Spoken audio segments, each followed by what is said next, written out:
Halo guys, selamat datang di channel kami. Don't forget to subscribe ya guys. Kami membutuhkan subscribe and viewers dan like-nya. Semoga kalian bermanfaat buat kami. Jangan lupa ya guys, please jangan lupa klik tombol subscribe guys, karena subscribe itu gratis.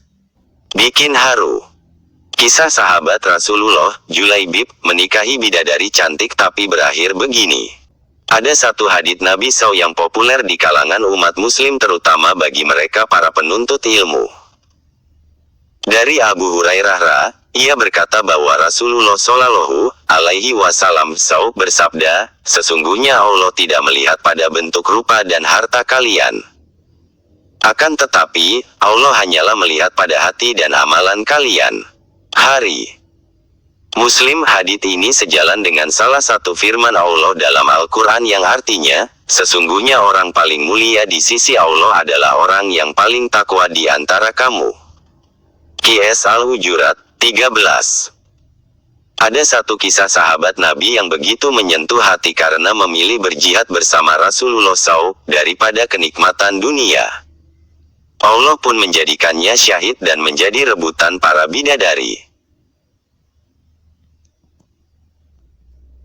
Namanya Julaibib radhiyallahu anhu, begitulah ia dipanggil. Namanya menunjukkan kalau ciri fisiknya yang kerdil dan pendek. Nama Julaibib merupakan nama yang tak biasa dan tidak lengkap. Nama ini bukan ia sendiri yang menghendaki, bukan pula orang tuanya. Julaibib hadir ke dunia tanpa mengetahui siapa ayah dan ibunya. Demikian pula orang-orang, semua tidak tahu, atau tidak mau tahu tentang nasab Julaibib. Bagi masyarakat Yasrib Madinah, tidak bernasab dan tidak bersuku merupakan aib yang besar. Tampilan fisik dan keseharian Julaibib yang lusuh menjadi alasan orang lain tidak mau dekat-dekat dengannya.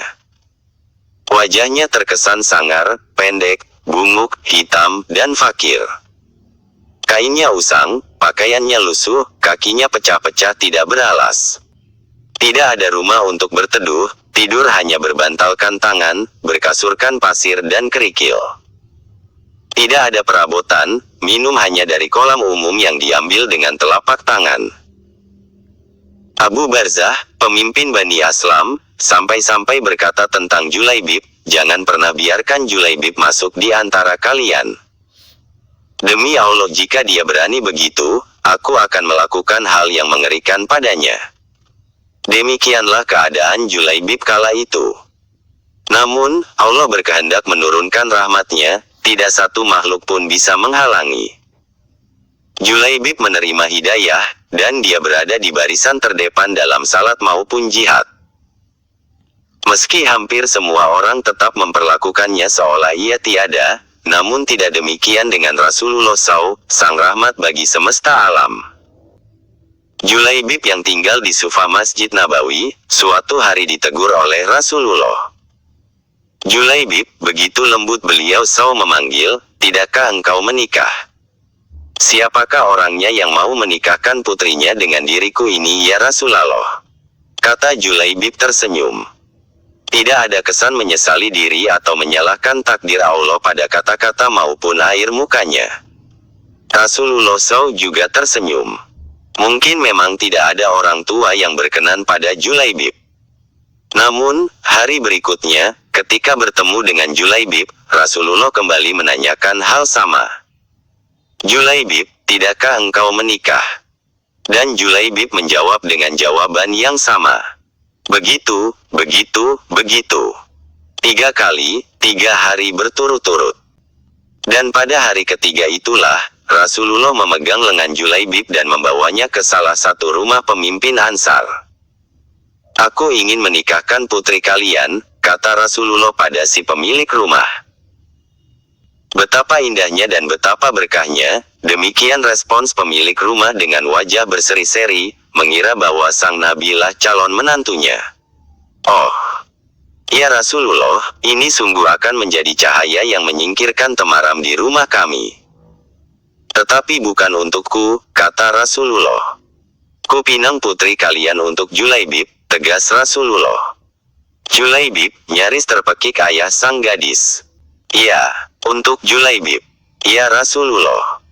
Saya harus meminta pertimbangan istri saya tentang hal ini, kata ayah sang gadis. Dengan Julaibib, istrinya menjawab, bagaimana bisa? Julaibib berwajah lusuh, tidak bernasab, tidak berkabilah, tidak berpangkat, dan tidak berharta. Demi Allah tidak. Tidak akan pernah putri kita menikah dengan Julaibib. Perdebatan itu tidak berlangsung lama. Dari balik tirai sang putri berujar, siapa yang meminta? Sang ayah dan sang ibunya pun menjelaskan. Apakah kalian hendak menolak permintaan Rasulullah? Demi Allah, kirim aku padanya.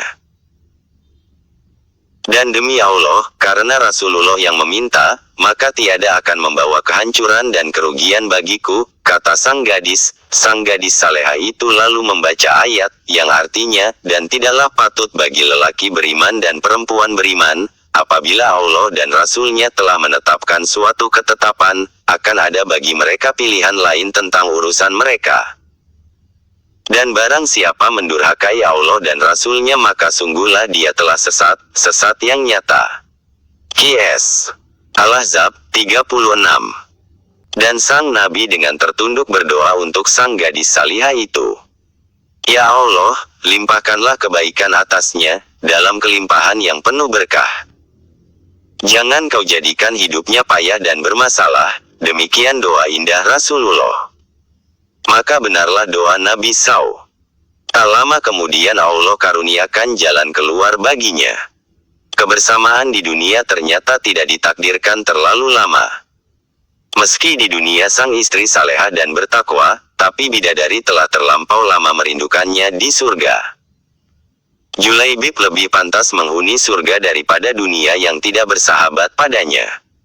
Saat syahid di medan perang, Rasulullah begitu kehilangan. Pada akhir pertempuran, Nabi SAW bertanya, apakah kalian kehilangan seseorang? Kiri, tidak ya Rasulullah, serempak sahabat menjawab.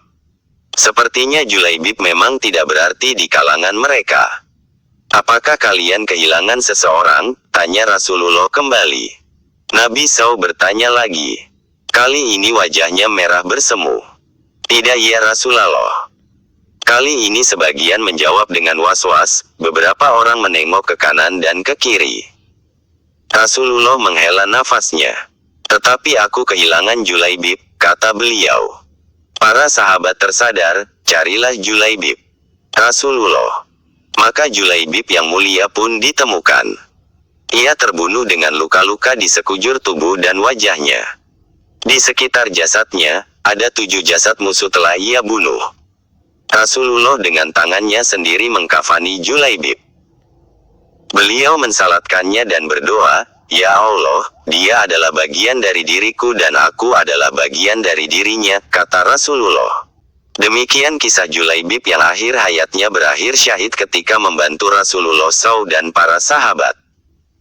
Pilihannya berjihad dan merindukan syahid mendapat ganjaran indah dari Allah SWT. Rupa memang tidak seelok para bangsawan, harta tak sebanyak yang dimiliki para raja, namun bidadari surga berebut menginginkan sosok Julaibib. Terima kasih ya guys sudah mengunjungi channel kami dan menonton sampai akhir video, and don't forget to subscribe ya guys, semoga video ini bermanfaat. Jangan lupa ya guys, please jangan lupa klik tombol subscribe guys, karena subscribe itu gratis, dan semoga yang sudah subscribe selalu mendapatkan rezeki yang berlimpah.